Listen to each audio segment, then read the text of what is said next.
Albert Pagara may laban ulit, sana hindi na ito makansel. Lagi na lang nakakansel ang paparating na laban ni Pagara. Pero ngayon mga tol, sigurado na, May 23, dadayo si Pagara sa Tajikistan upang labanan ng isang undefeated na si Usmonov. May kartadang 9 wins, walang talo. Undefeated fighter ito kaya matindi, may edad na 27 at sa mismong baluarte pa ang laban. Nakataya dito ang WBA Gold Lightweight Belt.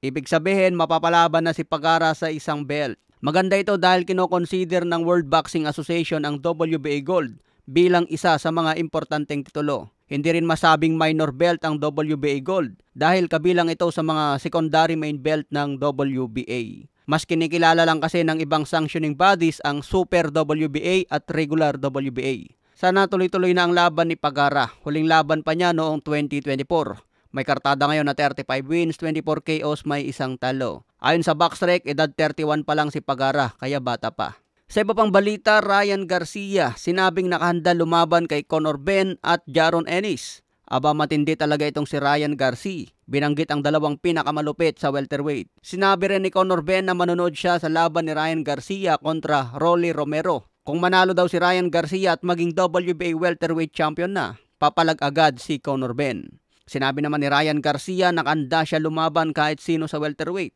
Pero unahin niya muna ang rematch kay Devin Haney dahil meron silang unfinished business. Sinabi rin ni Ryan may nakita siyang kahinaan ni Conor Benn laban kay Chris Eubank.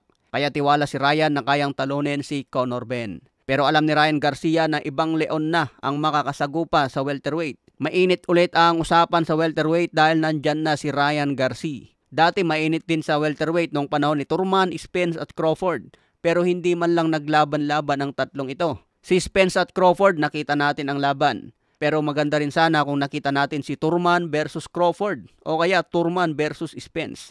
Kaya sayang ang panahon nila sa welterweight mga tol, hindi natin napakinabangan. Sarap sana tumaya sa kanilang tatlo. Sa iba pang balita, tumabo ng 620,000 pay-per-view buys itong laban ni Conor Benn versus Chris Eubank. Ito na ang pinakamalaking pay-per-view ni Conor Benn. Talagang matunog ang rivalry ni Benn at Eubank. Mula pa sa kanilang ama hanggang ngayon matunog pa rin sa British boxing community. Kaya malakas ang loob ni Turki Al-Sheikh na ikasa ang rematch dahil mabenta talaga ang laban. Hindi naman nila binigo ang mga fans dahil swabe ang pinakita. Hindi sayang ang perang binayad.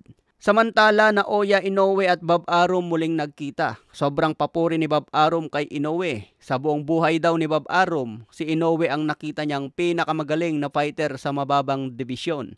Talagang paborito daw niya si Inoue dahil madisiplina sa boxing. Pinakita rin ni Bob Arum ang larawan nila ni Muhammad Ali at nagkwento rin si Arum tungkol sa nakaraan nila ni Ali. Masaya naman si The Monster Inoue sa papuring natanggap mula sa isang batikang promoter. Okay mga tol, abang na lang po natin ang mga laban.